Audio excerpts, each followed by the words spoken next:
ஜெயிச்சு விட்டாங்க சவுத் ஆப்பிரிக்காவுக்கு போய் அப்படின்னு இப்போ நிறைய பேர் வந்து கொண்டாடிக்கிட்டு இருக்காங்க. அதுக்கான காரணம் என்ன அப்படின்னா, இந்திய அணி வந்துட்டு சவுத் ஆப்பிரிக்காவில் போயிட்டு ஒரு சீரீஸை ஜெயிச்சிருச்சு.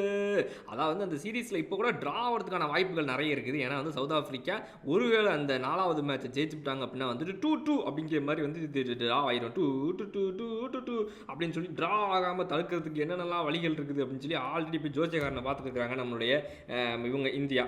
இப்போ இதில் முக்கியமான விஷயம் என்ன அப்படின்னா, திலக் வர்மா போட்ட செஞ்சுரி இந்த 3வது T20 மேட்ச்சில் என்ன அடி அப்படிங்கிற மாதிரி சரியான ஒரு போட்டாப்புல அவர். இந்த 3வது T20 மேட்ச்சில் இந்தியா அடித்த அந்த பேட்டிங் ஹை ஸ்கோருக்கே வந்துட்டு முக்கியமான காரணம் தலைவன் போட்ட அந்த செஞ்சுரி தான். மேட்ச்சுக்கு மேட்ச் யாராவது செஞ்சுரி போட்டுறாங்கப்பா, ரொம்ப நல்லா இருக்குல்ல, அதெல்லாம் நினைக்கிறதுக்கே பார்க்கறதுக்கே கேட்கறதுக்கே அப்படின்னு சொல்லி இந்திய ரசிகர்களுக்கெல்லாம் வந்து ஒரு மிகப்பெரிய உற்சாக ஓவியவே அப்படிங்கிற மாதிரி இருந்தது தான் வந்து இந்த மேட்ச். அதுவும் திலக் வர்மா அவர்கள் man of the match award வாங்கினார். 56 பாலில் 107 அடித்ததுக்கு.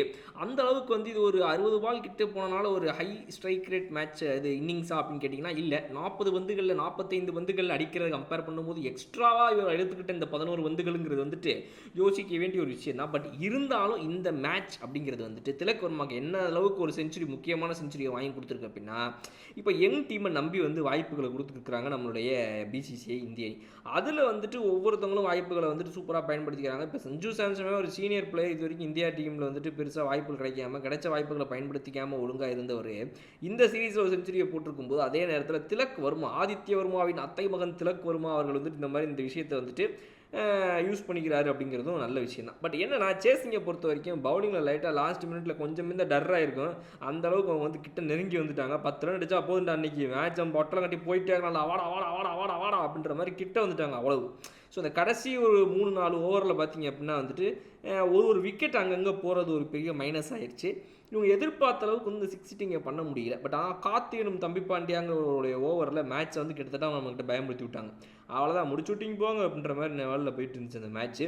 அந்த அளவுக்கு வந்துட்டு ஹார்திக் பாண்டியா ஓவர் அடிச்ச 6 4 6 அப்படின்றதான் வந்துட்டு மேட்ச்சை கிட்டத்தட்ட அவங்கள திரும்பவும் உள்ளே வர வைக்கிறதுக்கான வாய்ப்புகளை பார்த்து விட்டுருச்சு. ஸோ இந்த நிலைமையில் இந்த மேட்ச் வந்து சவுத் ஆஃப்ரிக்கா தோற்றுருக்காங்க அப்படின்னா அதுக்கு மிக முக்கியமான காரணம் திலக் வர்மா அடித்த அந்த ஹை ஸ்கோர் தான்.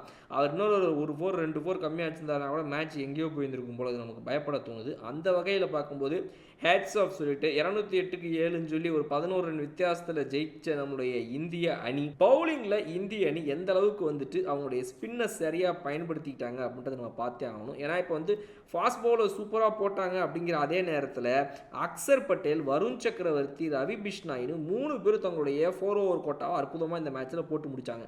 வருண் சக்கரவர்த்தி கொஞ்சம் எக்ஸ்பென்சிவ் எண்டில் போயிட்டாப்புல 3 6 அடிச்சது வந்து அதே என்னடா ஹேட்ரிக் 6 அடிக்கிறாங்க, டே ஹேட்ரிக் 6 ரொம்ப ஓவர்டா அப்படின்ற மாதிரி வந்துட்டு அவர் ஒரு போட்ட 6ங்கிறது வந்துட்டு உண்மையாக வருத்தத்திற்குரிய ஒரு விஷயம். ரன்ஸ் பிஸ்னாரி வந்து ஆன எக்கனாமிக் எண்டுங்க.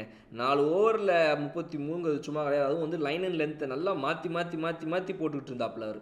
அந்த கொஞ்ச நேரம் கூட அவங்கள வந்துட்டு யோசிக்க வைக்காமல் இருந்ததே கிடையாது. அவர் என்னடா இப்படி போகிறானடா, சரி ஓகேவா அப்படிங்கும்போது அப்படி போட்டுறாப்புல. ஸோ நீங்கள் இந்த மேட்ச்சை எந்த அளவுக்கு வந்து எதிர்பார்த்தீங்க, எந்த அளவுக்கு என்ஜாய் பண்ணீங்க என்னங்கிறத கமெண்ட் செக்ஷன் சொல்லுங்கள். இன்னொரு சூப்பரான வீடியோ உங்களுக்கு பார்க்குறேன். அது எப்படி தூங்குறப்பல. Okay bye.